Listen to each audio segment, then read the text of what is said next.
This is the first video in the series, The Communist Mode Production According to Marx and Engels. This is the preface and format of it, which I have subtitled Establishment of the True Human Community and Commonwealth. This project was created with the intent of getting down to brass tacks about what Marx and Engels really had to say about the character of the communist mode production across the board, in all sections of it. You may have heard that, in the past, Marx and Engels said very little about communism, and instead confined themselves to critiquing capitalism. While this is true to some degree, as the absolute vast majority of their writings were about capitalism, it must be understood that communism is a real movement that abolishes the present state of things. The negation of the negation, which creates the basis for the next stage of historical development in the process of human emancipation and rehabilitation. It is the riddle of history solved, the resolution of history as it is the necessary form and dynamic principle of the immediate future, whose conditions for existence result from the premises now in existence. It is not a state of affairs to be established as a modeled future, created once and for all, but the real movement towards the real human community through the free association of equal producers, wherein the basis for the development of the individual is the condition for the development of all, wherein the social division of labor is ended, alienation ceases, the productive forces and individual producers reach high development, and thus bourgeois right is escaped in its entirety as society inscribes on its banners, quote, from each according to his ability to each according to his needs.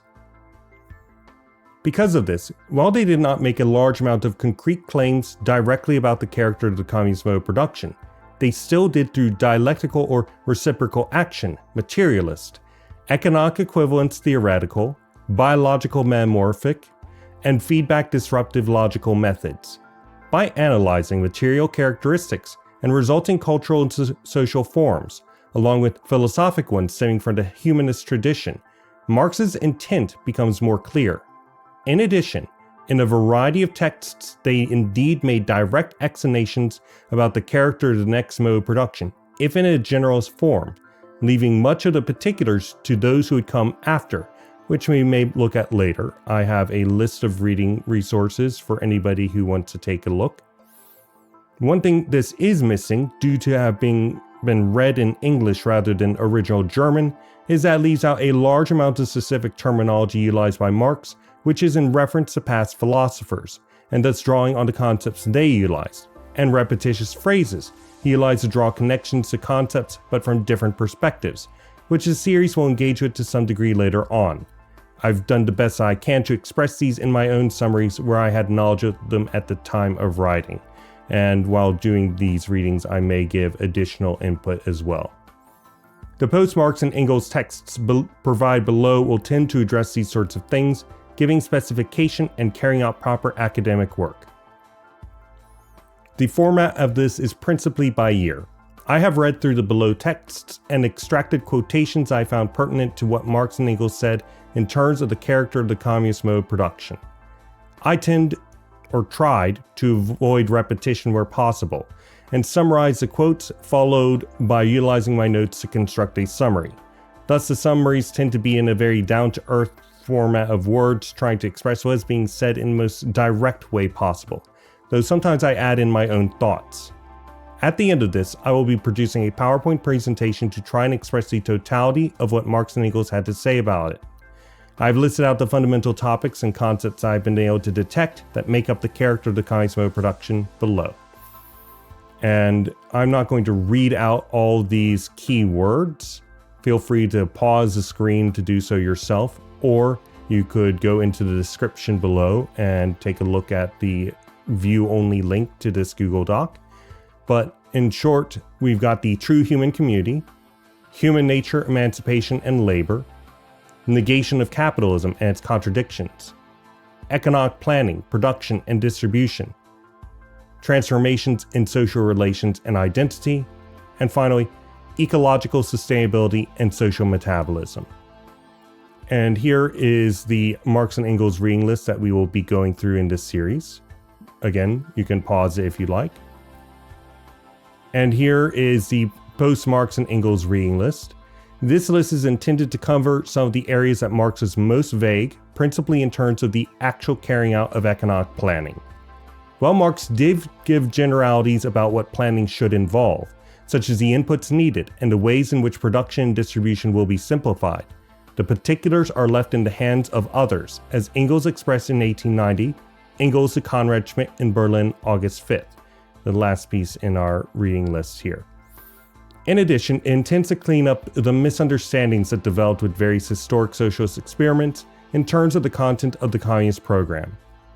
This also seeks to explicate more in terms of some of the more esoteric aspects of Marx, such as the particularities of his, what I would term, post-humanist philosophical views and the humanizing project of communism, the Gemeinschaft, or community as association, the means of man's humanization of himself, the theory of alienation applied specifically to nature in the terms of the metabolic rift, specifics on the family when class society ends, and so on.